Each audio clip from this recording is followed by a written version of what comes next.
Assalomu alaykum detektiv ixlosmandlari. Siz Huquq va burch jurnali taqdim etayotgan detektiv audio ruknidasiz. Hozir siz tinglaydigan hikoya ko'plab detektiv asarlar muallifi, yozuvchi Wilford Charles qalamiga mansub. Tarjimon Shavkat Yodgorov. Guvoh.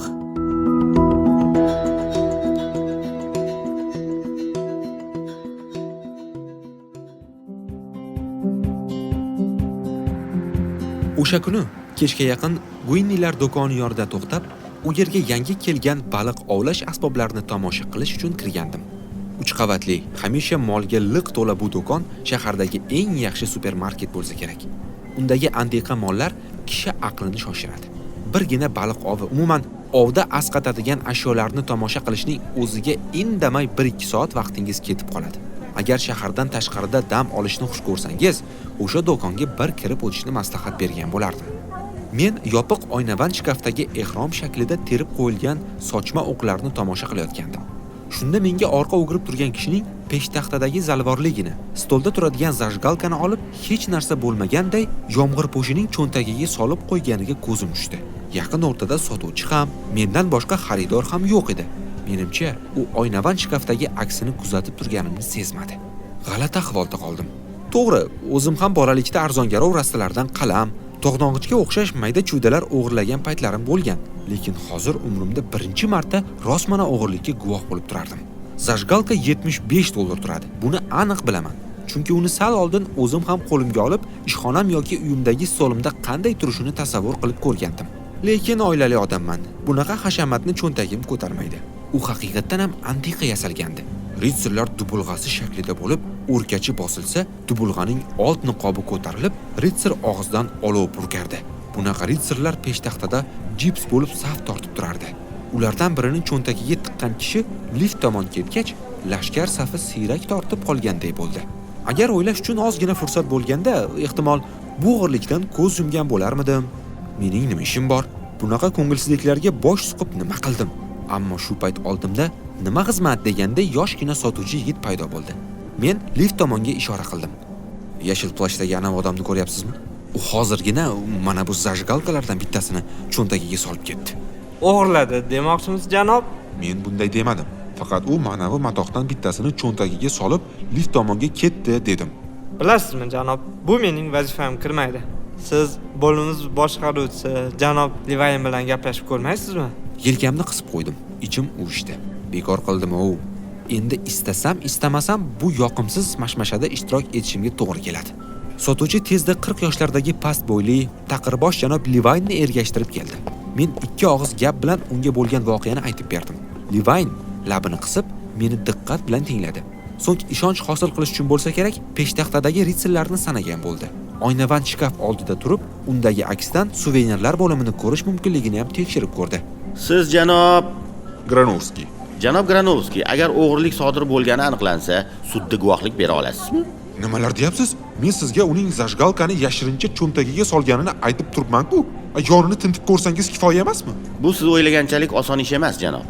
Sen janob Saylioni bu yoqqa chaqir, dedi Livayn hayajondan qaltirab turgan sotuvchiga yuzlanib. Sotuvchi yugurgilab ketdi. Boshqaruvchi esa qo'llarini qovushtirib, menga past ovozda salmoqlanib tushuntira boshladi. Hozir do'kon qo'riqlash xizmati boshlig'i Saylionni chaqirib kelishadi. Janob Granovskiy, hushyorligingiz va befarq emasligingizdan minnatdormiz albatta. Lekin bilasizmi, do'konimiz xaridorlarini asossiz tintuv o'tkazishga bizning haqqimiz yo'q. Atrofda sotuvchi yo'q edi deb o'zingiz aytib turibsiz. Ehtimol o'sha janob sotuvchini izlab ketgandir. Ensam qotdi. Ana bo'lmasa, qavatma-qavat yurib sotuvchini qidirganda, Hamma narsa bo'lishi mumkin. Qonunga ko'ra, kishi olgan narsasi uchun pul to'lamay do'kondan tashqariga chiqqandan keyin uni o'g'irlagan hisoblanadi. tushunarli. Nima ham derdim? Unda bu haqda unuta qolamiz. Bekorga vahima qilgan ekanman. Yo'q, sizga vaziyatning qonuniy tomonlarini tushuntirdim xolos. Bizga yordamingiz juda kerak bo'ladi. Odatda janob Guin o'g'rilarni sud ixtiyoriga topshiradi. Tayinli guvohlarsiz ishni sudga oshirib bo'lmaydi. Agar uni do'kon ichida hibsga oladigan bo'lsak, u chiqishidan oldin pul to'lamoqchi bo'lganini aytib turib olishi mumkin. Hech narsani isbotlay olmaymiz. Bunaqada mijozlar ishonchini yo'qotishimiz ham mumkin. Bu shov-shuv ko'tarishga arziydimi, yo'qmi? Nima ham derdim? Agar ish sudgacha boradigan bo'lsa, menga ishonishingiz mumkin. Ilgari ham sudda guvohlik bergan paytlarim bo'lgan. Shu payt janob Salyo yetib keldi. o'qotmadan kelgan, qora mag'iz, bank xodimlariga o'xshab ketadigan ko'rimli kishi ekan. Tezda ishni zimmasiga oldi. Menga lift oldida turib, o'sha odam paydo bo'lishi bilan belgi berish vazifasini tayinladi. Janob Livayn asosiy yo'lakka, qorovulboshi esa chiqish eshigi oldiga borib turdi. U bunaqa ishning taqsirini olgan ko'rinadi. Yosh sotuvchini esa yana peshtaxtalar oldiga qaytarishdi. Betoqat bo'la boshladim. Bari tezroq tugasa-yu ketsam. Soatga qarasam, o'g'irlikdan beri endi 10 daqiqa o'tibdi. Sabr bilan kuta boshladik. Nihoyat, lift eshigi ochilib, yashil plashdagi novcha kishi yo'lakka chiqdi.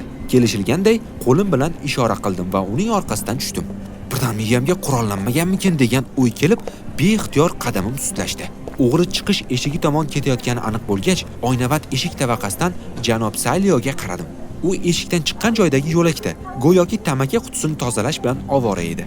Zum o'tmay qorovulboshi va boshqaruvchi yashil yomg'irpo'shdagi kishini do'konga qaytarib olib kirishdi. Men o'g'riga chiqargan kishining kulib turishidan o'zimni yo'qotib qo'ydim. Uning katta burni ustini sklerozdan dalolat beruvchi mayda tomirlar bosib ketgan.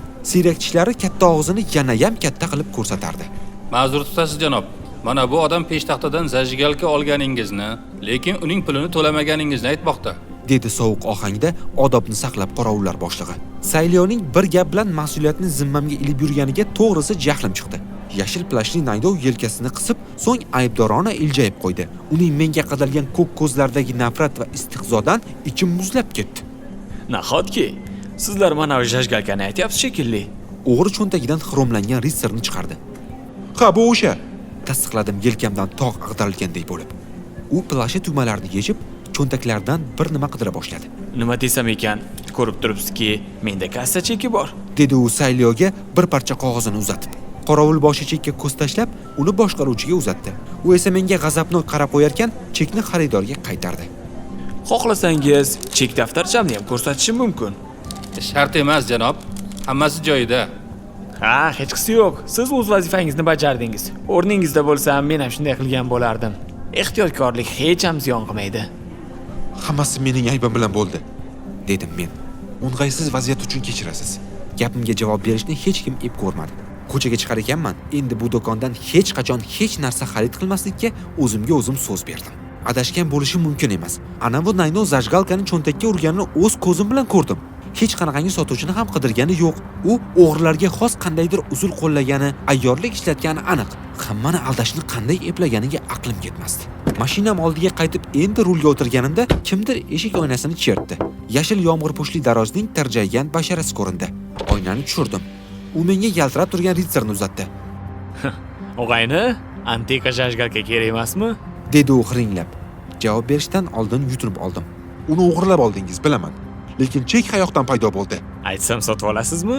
Bir chaqaga ham olmayman. Bo'pti, janob yaxshi odam. Nima bo'lganini aytaman. Bugun ertalab xuddi shunaqa zajgalkadan bittasini sotib olgan edim. Tushdan keyin qaytib, ikkinchisini tekinga oldim. Ishni buzib qo'yishingizga sal qoldi. Ertalabki chek menga asqotdi. Kechki ovqatdan so'ng kelib yana bittasini olib ketmoqchi edim. Afsuski endi bu rejam ish bermaydi. Shunday ekan og'ayni, buni mendan sotib olishingizga to'g'ri keladi. To'g'ri tushuning, sizning oliy janobligingizni deb zarar ko'ra olmayman axir. Janob Saylioning oldiga qaytib, ularni qanday chuv tushirganingizni aytishimga to'g'ri kelar shekilli. Jiddiy aytyapsizmi shu gapni? Bo'pti, yuring. Birga borishimiz mumkin. Jonang bu yerdan. Baqirib yubordim. O'g'ri tirjaygan ko'yi nari ketdi. Sigaret tutatdim. Alamdan qo'llarim titrayotgandi. Agar bu yaramas bunaqa gavdali bo'lmagandami, yetib olib qolgan tishlarini ham qoqib olardim. Livayning oldiga borib, qayta hisoblashni talab qilishim kerak. Shunda zajgalka o'g'irlangani ma'lum bo'ladi. Ammo esimga boshqaruvchining sovuq muomalasi xo'mraygan basharasi tushdi. Battar bo'lishsin. Qayoqdandir politsiya patruli paydo bo'ldi. Mashina siznikimi janob? Ha, meniki tinchlikmi? Marhamat qilib tushsangiz. Gap bor. Hayron bo'lib mashinamdan tushdim. Qarang, siz to'xtash qoidalarini buzgansiz. Bu yerdagi qizil chiziqni ko'ryapsizmi? Nima bo'pti shunga? Dedim achchiqlanib. Qizil chiziqdan faqat old bamper o'tgan. G'ildiraklar chiziqdan berida hech kimga xalaqit berayotganim yo'q. Shunga shunchami? Men bilan tortishmang janob. Odatda og'zaki ogohlantirish bilan cheklanardim. Lekin bema'ni tortishuvingiz uchun jarima yozishga majburman. Xudoga shukr, hali hushyor, mas'uliyatli fuqarolar ham bor. Boyagi yashil plashdagi janob, mashinangiz noto'g'ri turganini aytmaganda, men ham e'tibor bermagan bo'lardim. U sizga yaxshilik istab, qizilda turganingizni aytibdi. Siz bo'lsa, rahmat deyish o'rniga so'kib haydabsiz. Shunaqa ham bo'ladimi odam degan? Qonun qoidalar amal qilish uchun chiqarilgan. Men sizga aytsam. Ha, mayli. Ism familiyangizni aytingchi janob. dedi politsiyachi o'zini charchab ketgan odamday tutib. So'ng cho'ntagidagi kvitansiya yozadigan daftarchasini chiqardi.